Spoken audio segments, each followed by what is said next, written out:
신박한 초등생활. 2021년 1월이 벌써 절반 넘게 흘러갔습니다. 어떻게 보내셨는지요? 해를 넘겨서까지 집안에 갇혀 지낸 우리 아이, 안쓰럽기도 하지만 이젠 공부도 좀 했으면 하는 생각 드실 거예요. 새로운 학년을 준비해야 할 텐데 하는 걱정도 드실 겁니다. 긴 겨울, 놀고만 지낼 수는 없잖아요. 아이 공부에 관심 없는 부모는 없고, 그 중에서도 가장 관심을 가지고 공부시키는 과목, 내 아이가 정말 잘했으면 하는 과목이 있다면 그건 단연 수학일 텐데요. 그래서 오늘부터는 수학 이야기를 좀 해보겠습니다. 어떤 문제집을 살까? 얼마나 풀까? 궁금하시죠? 지금 시작합니다. 아이의 성장과 가정의 행복을 위한 유쾌한 부스터. 여기는 신박한 초등생활이고요. 오늘은 2021년 1월 20일 수요일입니다.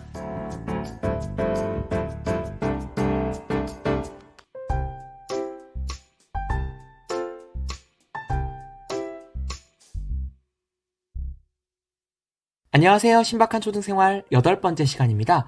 저는 이창훈이고요. 오늘은 저와 함께 초등학교에서 함께 아이들을 가르치고 계시는 정현경 선생님을 모셨습니다. 안녕하세요.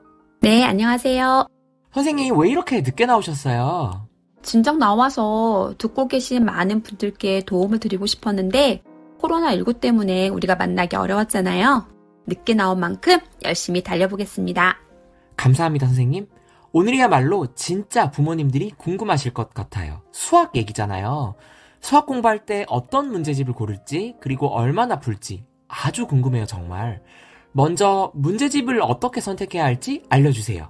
네, 먼저 우리 아이에게 맞는 문제집을 선택하는 방법부터 이야기해 볼게요. 대부분 여름방학에는 2학기 문제집을, 겨울방학에는 새학년 문제집을 풀게 하죠. 새학기가 되기 전에 배울 내용을 미리 살펴보고 예습하는 것은 너무 중요합니다. 하지만 아무런 고민 없이 다들 그러니까 우리 아이도 그래야겠지? 이런 생각으로 새학기 공부를 시키셨다면 잠시 멈춰주세요. 아, 멈춰라! 이거 폭탄 발언인데요. 아이들만 좋아하겠어요. 공부 안 해도 된다는 건가요? 미리 예습하는 대신에 어떤 걸 할까요? 공부를 안 해도 된다는 건 아니고요. 새학기 공부를 시작하기 전에 자녀의 수학 익힘책이나 기존의 문제집을 한번 살펴봐 주세요. 현재 학년에서 배운 개념을 제대로 이해하고 있는지, 연산은 능숙하게 처리하고 있는지 확인해야 합니다. 100점은 아니더라도 간단한 응용 문제 정도는 척척 해결한다면 새로운 학년을 준비하셔도 좋습니다. 하지만 기본 개념을 제대로 이해하지 못하고 연산 문제에서 잦은 실수가 보인다면 새학년 문제집은 잠시 미뤄두고 복습에 집중해야 합니다. 대부분의 과목이 그러하지만 수학만큼 연계성이 중요한 과목이 없기 때문이죠. 맞아요. 그럼 선생님 현장에서의 경험을 바탕으로 예를 좀 들어주시겠어요? 네, 예를 들어볼게요. 5학년이 되면 통분과 약분, 분수의 덧셈, 뺄셈, 곱셈을 배웁니다. 그리고 6학년은 분수의 나눗셈을 배우게 되죠. 아시다시피 분수의 나눗셈은 분수의 곱셈으로 변형하여 계산을 하게 되는데요.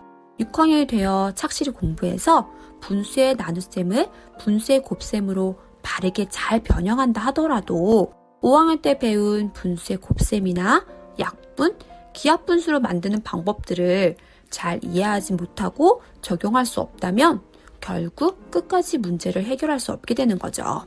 이게 그 학기나 학년에서 배운 걸 제대로 못하면서 예습만 막 시키는 건 정말 의미가 없겠네요. 바로 그거죠. 그러니까 저학년이라면 기본적인 덧셈, 뺄셈, 구구단을, 중학년이라면 곱셈과 나눗셈을, 고학년이라면 분수의 덧셈과 뺄셈, 곱셈과 나눗셈을 빠르고 정확하게 계산할 수 있는지 꼭 확인해 주셔야 합니다.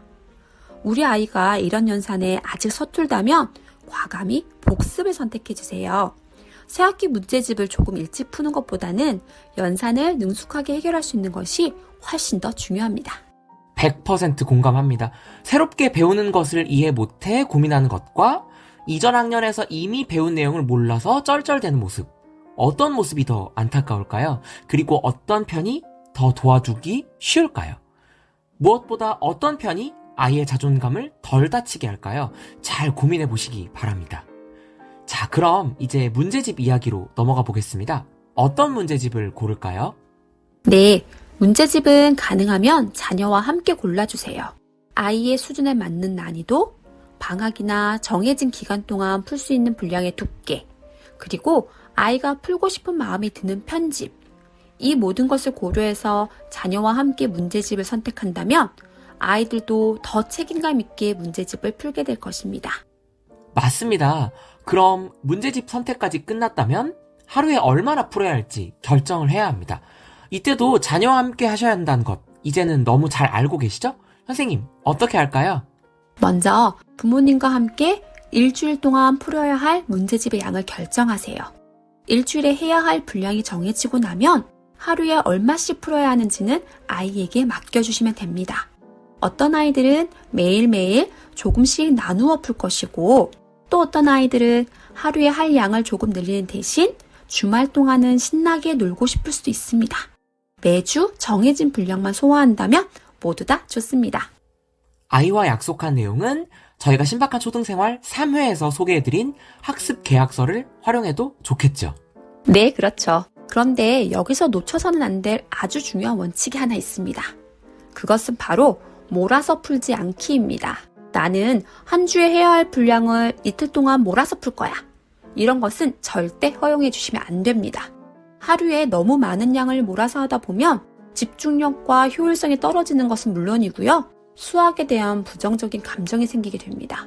수학은 하기 싫은 것, 놀 수 없게 만드는 것, 정말 말 그대로 집에서 하는 일이 되어버리는 거죠. 골고루 적정량을 풀게 하는 것이 매우 중요하다는 말씀이시네요. 그리고 몰아서 하다가 일찍 지치기보다는 꾸준한 것이 중요하다는 말씀이신 것 같습니다. 마지막으로 한 가지 팁을 더 드리겠습니다. 대부분의 아이들은 학습량을 학습 시간으로 결정하죠. 나는 하루에 영어와 수학은 2시간씩, 독서는 1시간씩 할 거야.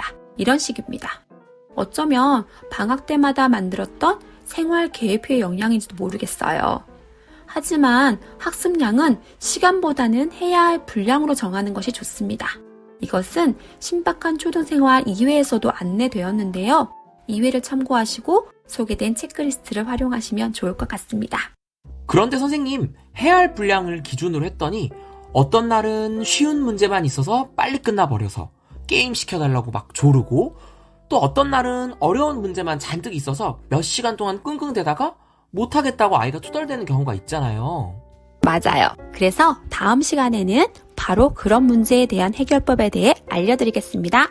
아, 진짜 절묘한 타이밍이네요. 모두 다음 시간을 아주 기다리실 것 같습니다. 아이의 수학 성적에 관심 있는 모든 부모님들께는 매우 유익했을 것 같고요. 지금까지 아이의 성장과 행복한 가정을 위한 유쾌한 부스터, 신박한 초등생활이었습니다.